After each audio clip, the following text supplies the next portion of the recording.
L'homme qui ne devrait plus vivre. L'histoire de José. Le jeune voyageur José avait 18 ans, mais il avait déjà les épaules d'un homme. Depuis l'âge de 15 ans, il voyageait partout en Afrique pour acheter et revendre de la marchandise. Ghana, Togo, Côte d'Ivoire. Mais surtout Cotonou, au Bénin, où les affaires étaient souvent les meilleures. Ce jour-là, il décida de partir encore une fois pour Cotonou afin d'acheter du dépannage, des marchandises variées qu'il revendait en gros. Après son arrivée, il prit un taxi et se rendit dans un petit hôtel propre où il comptait se reposer avant les affaires du lendemain.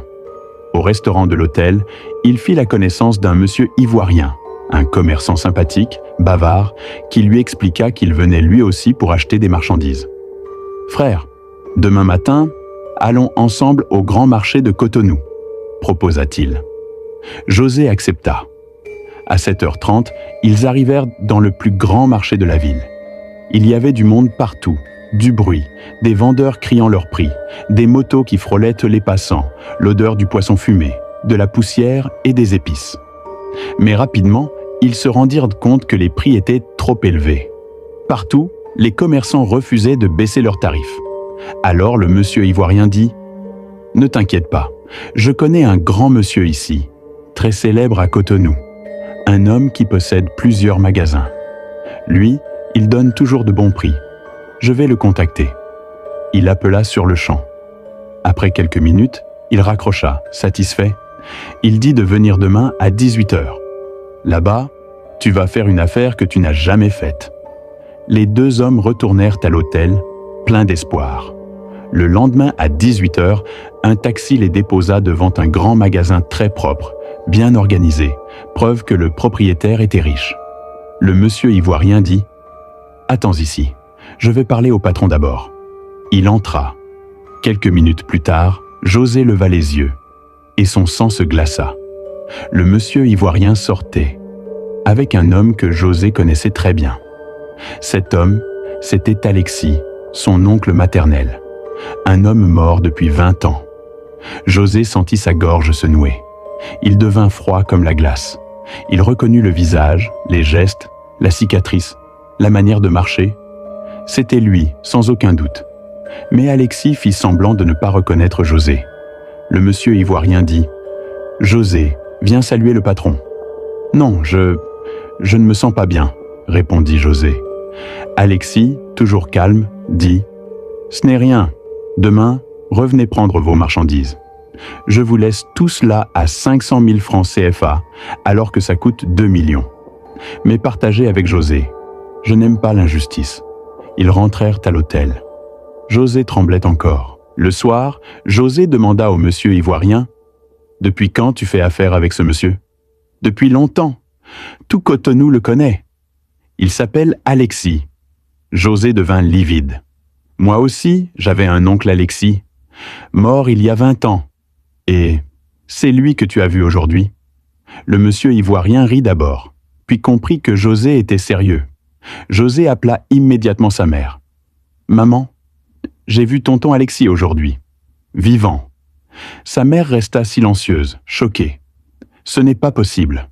Ton oncle est mort, enterré. » José demanda des photos. Sa mère les envoya.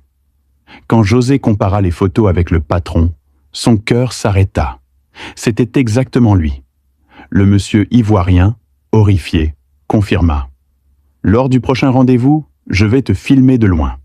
Si c'est un esprit, on le saura. » 3 jours plus tard, ils retournèrent près du magasin, mais restèrent cette fois cachés dans un taxi, un peu plus loin. Le monsieur ivoirien sortit, marcha vers la boutique. José zooma avec son téléphone et filma tout. De loin, José voyait clairement Alexis sortir, sourire, parler, serrer la main du monsieur ivoirien.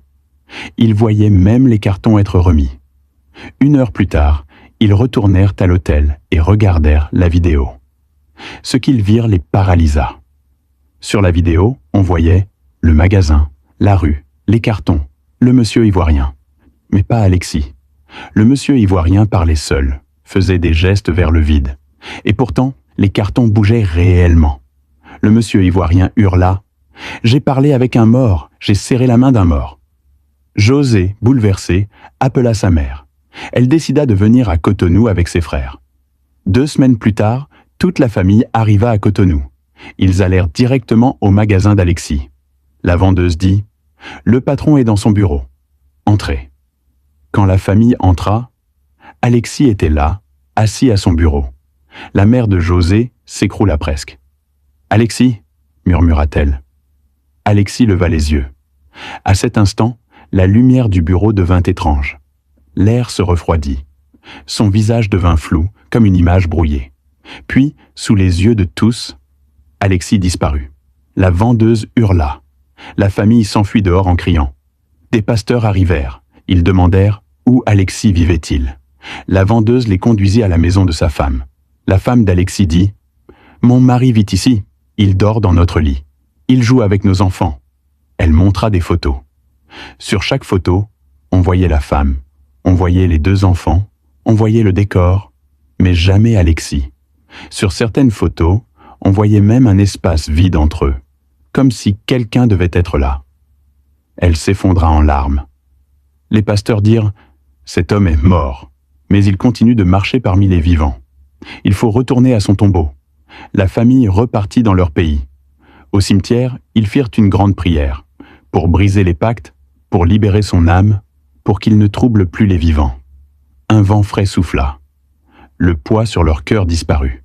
Depuis ce jour, personne n'a revu Alexis. La femme d'Alexis éleva seule ses enfants. Le monsieur ivoirien arrêta de venir à Cotonou. José changea de métier pour vivre loin des choses spirituellement dangereuses. Ne mets jamais ton âme en danger pour la richesse. Certains contrats ne se terminent pas avec la mort. Et parfois, derrière une affaire trop belle pour être vraie, se cache un esprit qui n'a plus sa place parmi les vivants. Abonnez-vous pour plus d'histoires, les histoires de Wadol.